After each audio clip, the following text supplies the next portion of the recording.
Hi, my name is David and welcome once again to another episode. Today we're going to talk about what addiction really is. Because right now there's a lot of misconceptions about addiction. People tend to focus on the wrong thing, which is drugs. And if it weren't for all these drugs, then there wouldn't be any problem. Today we're gonna explore addiction from another point of view, from another angle, which is more beneficial to actually get some work done. Because if we think that drugs are the problem, then the solution is getting rid of drugs. But what we're gonna see today is that once we get rid of drugs, that's when the real problem arises and we get an opportunity to work with it on a fundamental level. So let's get into it. Because the common notion today is that addiction is hereditary. It is something that you're born with and something you're gonna die with. And there's nothing really you can do about it because it's in you. You can't get it out. And so really the only thing that you can do is just to manage it. You can manage all your external circumstances in such a manner that it doesn't poke you or irritate you or somehow activates this disease of yours, which is gonna, devour your whole life if it does. Which is quite a risky game, to be honest. And this kind of view is, of course, fear-based. It is based on fear. And if we're living like this, we are living in fear because we're afraid of something and we're trying to avoid something. And that's a very cumbersome way of living. However, I would say it's very, very good in the beginning, because if you've been sober for 6 months or something, just hold your horses. Just relax. This kind of notion is good, because in the beginning we really do want to stay away from everything. We don't want to trigger the addiction because we have these pathways in our brain which are made from habits. It's a habituation. And once we learn to use drugs in a certain manner, as soon as we get a little bit of drugs, these pathways are going to activate and we're going to start using drugs in the same way again. And it takes many years to get rid of these pathways. So in the beginning, go with this notion. However, after a couple of years, we're done with the crutch and we're going to get to the real issue. Because what I was looking for when I got sober and, really in my whole life is really, how do I become a strong person that can handle things? Because that's really what I want.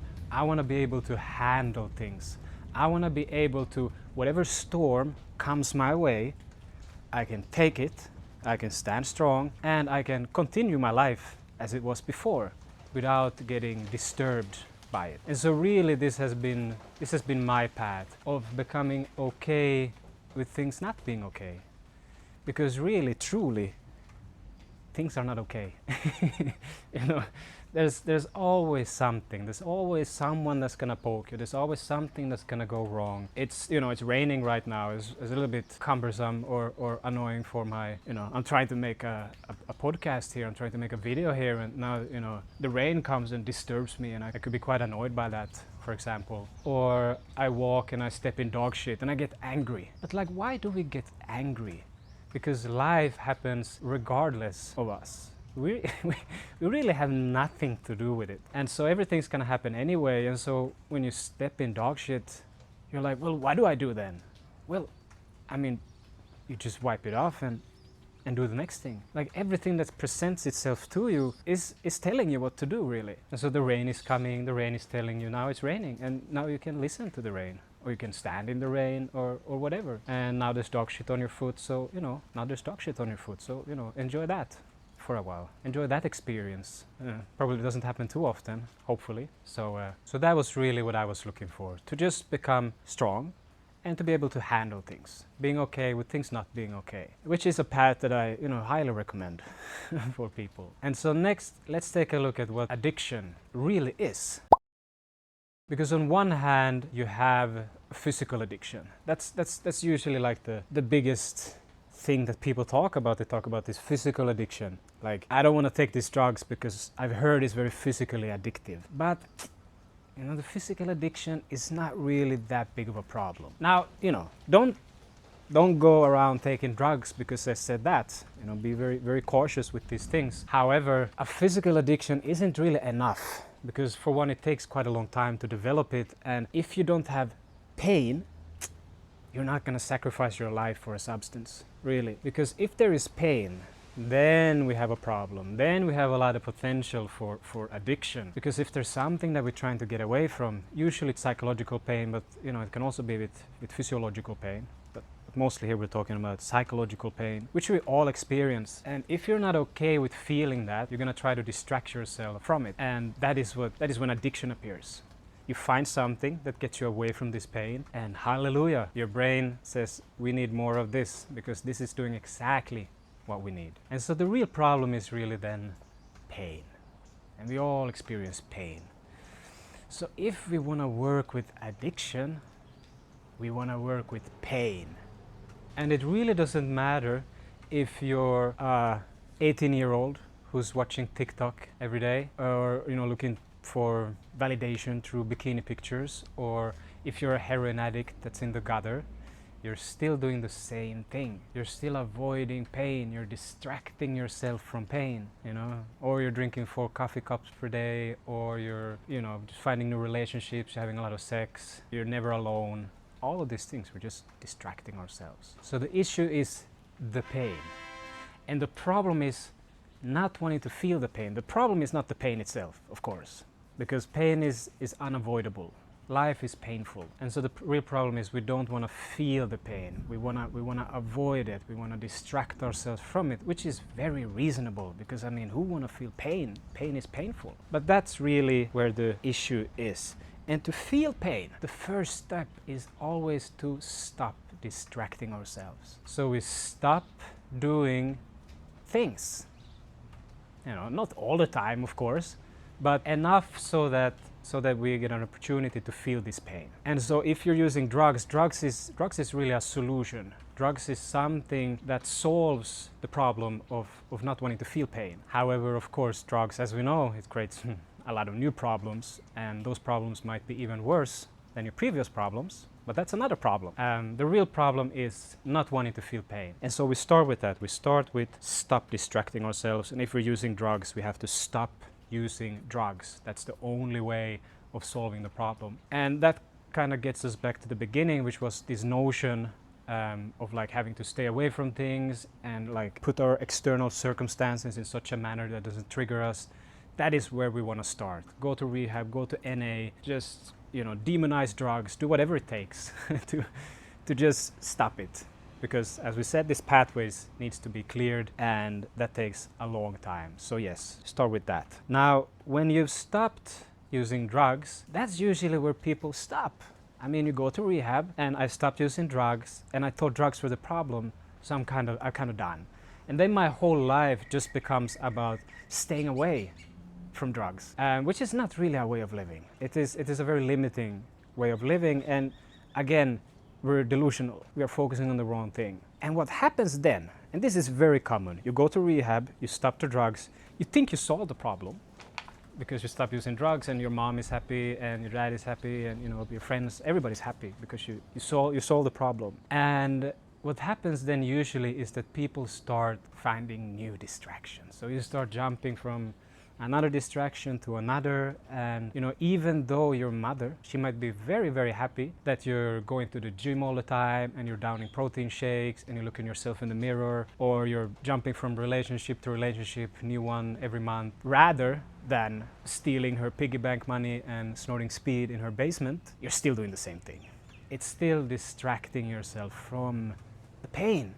And that's the problem. So we kind of know the pitfalls and we kind of know the problem. I'm gonna tell you the solution. I'm gonna tell you a shortcut. This is the highway. This is the zoom. If you just want to circumvent them, it was the fastest track to solving this problem, to eradicating addiction and distraction and the inability to feel everything. I'm gonna tell you now. It's very simple. And you might have guessed it already, but it's awareness. You gotta become extremely aware of everything in your life. All your thought patterns, all your behaviors, all the people around you, your relationships to people around you and to things around you, your thoughts and your relationship to your thoughts. As we talked in the last video, you're none of these things, you're observing these things. And to really realize that you're observing them, you need to truly truly observe them. And so this is the pathway, this is the highway, this is the supercharged, mega super duper way of getting there, is become extremely aware. And when you become really aware, something very profound happens, because things start emerging. And the things that emerge, they're not so comfortable. Uncomfortable things start emerging when you become aware. And this is why most people, they just stay unaware their whole lives, because it's uncomfortable to be aware in the beginning. So as you do this work, things starts appearing, and when this painful thing starts coming up, rejoice. Then you can be happy, because this is what you've been looking for. You want these things to come up, because you remember what we said last time, the only way out is through, and healing is feeling. And the only way to feel it is for it to come up, and the only way for it to come up is to feel it. And so these things, they come to the surface, we feel them because they are emerging, and they're about to leave us. And if we just feel them and let them, they're gonna go. And that is the work. And that is the lifestyle. Become extremely aware of everything, see these things emerge, and let them go. And then lastly, I want to talk about something very specific, which is also very common among people who've had problems with addiction, is that once you become sober, you start identifying yourself with this thing that you were, which is, you call yourself an addict. And I did this for many years. Then I was doing these lectures, and I started them with saying, "Hi, my name is David, and I'm an addict." But, I wasn't really an addict. I used to be very addicted to drugs. And the other side of it is that, well, we're all addicts. We're all addicted to something, be it, food or air, or, we have our tiny addictions like social media, or reading the newspaper, or like being involved in politics, or, whatever it takes to get us a little bit away from the reality of things. Reality is free from concepts and ideas. And once we start becoming really aware, we can start viewing things as ideas and concepts that are built inside of our minds. Same goes with drugs. It's just an idea. It's just a concept. Your relationship to it. I'm an addict. I'm addicted to it. This is bad. This is good. This is dangerous. This is this. This is that. It just is what it is. And once we become aware, we can start releasing these patterns. So that's really what I would like to leave you with. To be very cautious about the words that you use and what kind of ideas that you reinforce. Make sure that the words that you use to describe yourself are empowering, and that the words that you use to describe reality is beautiful, unless it's biting me, this crazy cat. You don't like ideas and concepts, do you? And so, be aware of the language that you use. Describe yourself in a productive and beautiful manner, and don't reinforce things that you no longer want to be a part of in life. And so with that, I'll see you next time.